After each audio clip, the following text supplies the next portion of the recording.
brief walkthrough of what the fuck is in this car because...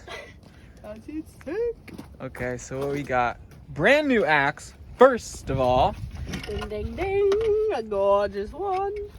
Okay. We got some ping pong. That's key. Because why not? We got some sheets, so that's pretty sick.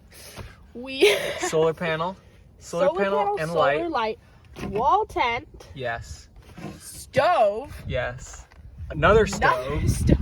Another stove. Got Keens. You gotta keep the Keens. Yeah, and then, I mean, the car Some sheets itself. for $2. Fuck. I mean, frickin' Prius. You know we ballin'! Unfortunately, there is one tree that we have to cut. But, It's this little guy. we love to cite things here on Contemplative Head. There's a wonderful essay in Emergence magazine about Coppice and Pollard. Coppice, and the idea is if you cut a tree at its base while it's dormant, the root system will stay alive and can put up new sprouts. So hopefully we can cut this right at the base, and then when we move the tent in May, it can continue to grow. Whoa, that's cool. That might be sweet. All right. Over the top of this? Yep. Okay. And what you're going to see once we put the middle ridge beam together, that looks like that goes to the outside. On the outside, it is going to have a row of... So, yeah, on the edges, like the top of the wall, there are these grommets, and then Paul's amazing system is you've got these eye screws and a nut on the back and a tie down. So this goes in here, and then you take your pole, you're gonna stick it up through here. This is gonna be a vertical, and then this is gonna come down and tie it and make a triangle here. So we're gonna do this with all of them. On the corners, there's 2, so you can do 1 and then perpendicular or something, you can do it the other way. So now what we gotta do is we gotta get all these black poles in line, and then we'll throw down our stakes and figure out how to do that. All right. So baby dove, what happened exactly? I may have put the ropes in the wrong spot. Slightly wrong. There's no wall to this tent. Hey now, no one told me this was the floor. Yeah, true. We're just gonna fix it. No problem. Well, we did it. Haven't put the tarp on yet, but this is the home. And here's our beautiful tree that we had to cut down. Yeah. Watching over it for us. You ready for my question, love? Yeah. Okay.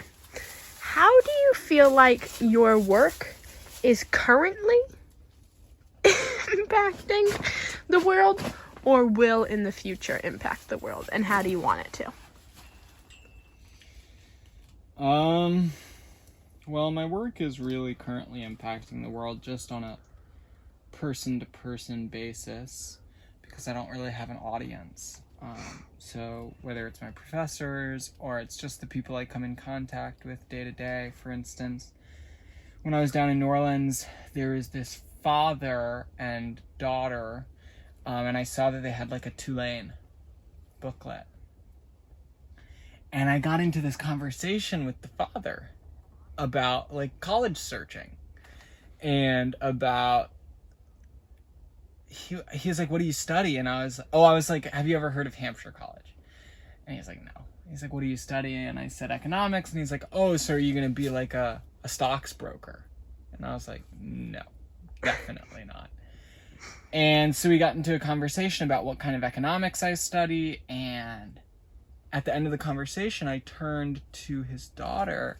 Well, I was trying to include her the whole time, but I turned to his daughter and I said, hey, I know. Oh, okay, wait. The way that I got there was I was talking about economics that are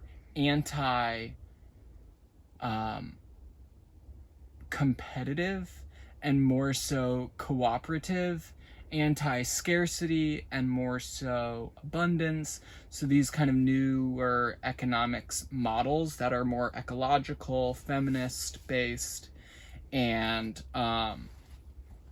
anyway, so we were talking about that, and I turned to his daughter and I said, hey, I know that getting into college is like very stressful. I know that, because I just went through it. And a lot of what colleges make their profit on is selling themselves as a brand. And that this is a more competitive school. This is harder to get into.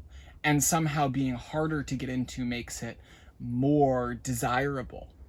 And so I was taking this from like an economics perspective, and I said, just go.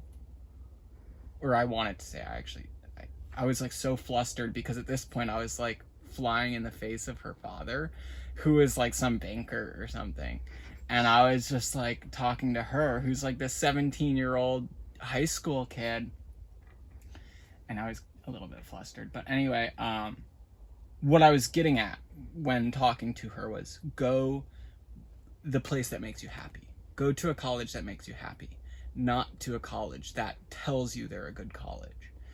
And then we parted ways, and I was like, wow, I hope that conversation made an impact on this person's life.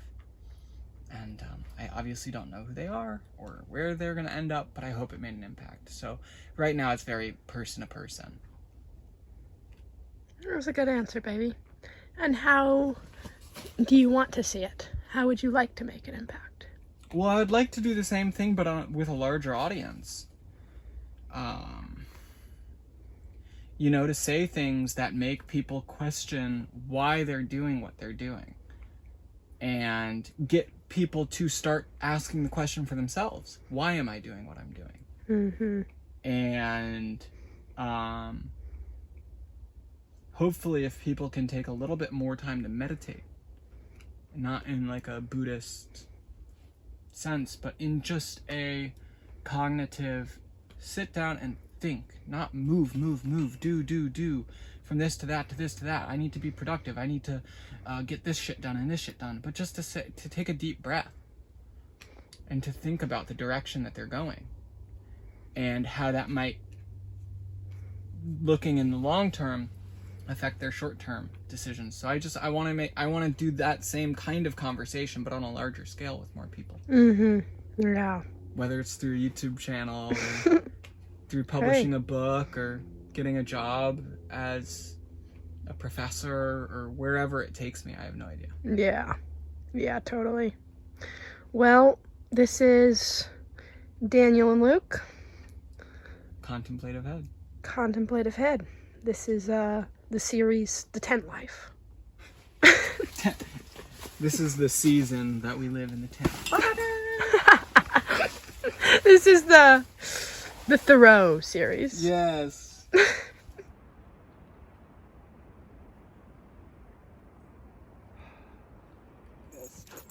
He was able to get, yeah, see?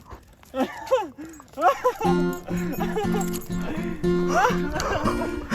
my god, he actually flies!